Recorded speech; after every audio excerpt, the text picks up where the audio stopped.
Have you ever found yourself tripping over words like myself, herself, or themselves? You are definitely not alone. It's a super common thing. So today, we're going to solve the mystery of these self words, reflexive pronouns, and get your grammar totally on point.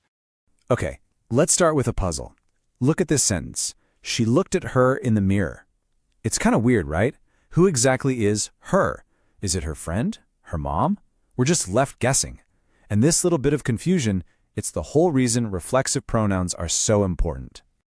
And the solution to our little mirror mystery comes from these fantastic words, the self pronouns. Think of them as our grammar superheroes, swooping in to make our sentences clear and precise.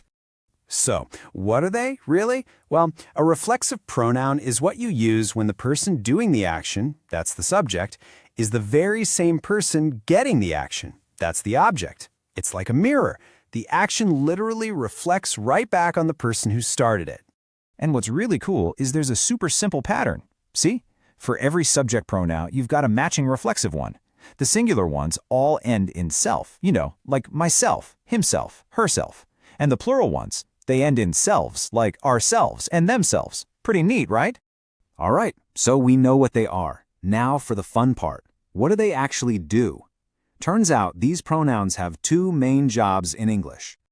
Okay, job number one is all about making things clear, making sure we know the subject and object are one and the same.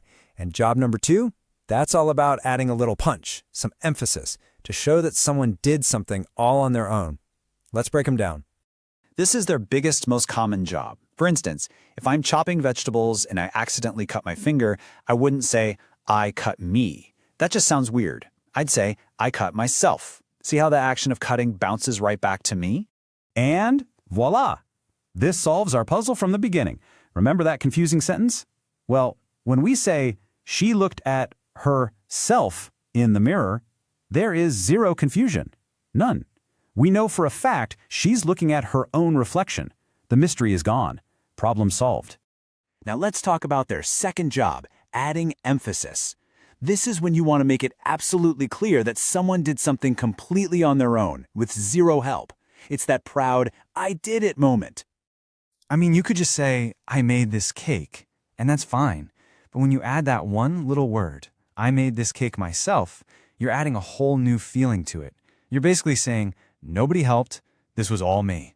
It gives the sentence some real power, a sense of pride. Okay, this brings us to the number one place where people get tripped up, the difference between a reflexive pronoun, like myself, and a regular object pronoun, like me. Getting this right is so key, so let's put them side by side. It really all boils down to one simple question. How many people are involved? On the left, she called me. That's two different people, right? There's she and there's me. But on the right, she called herself. That's just one person doing and receiving the call. So here's the deal. If it's a different person, use an object pronoun. If it's the same person, you got to use a reflexive pronoun.